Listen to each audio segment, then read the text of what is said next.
اللہ تمہاری اولاد کے بارے میں تم کو ارشاد فرماتا ہے کہ ایک لڑکے کا حصہ 2 لڑکیوں کے حصے کے برابر ہے، اور اگر اولاد میت صرف لڑکیاں ہی ہوں یعنی 2 یا 2 سے زیادہ تو کل ترکے میں ان کا 2/3 ہے، اور اگر صرف ایک لڑکی ہو تو اس کا نصف ہے،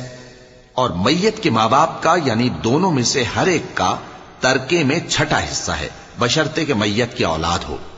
اور اگر اولاد نہ ہو اور صرف ماں باپ ہی اس کے وارث ہوں تو 1/3 ماں کا حصہ ہے، اور اگر میت کے بھائی بھی ہوں تو ماں کا 6واں حصہ ہوگا۔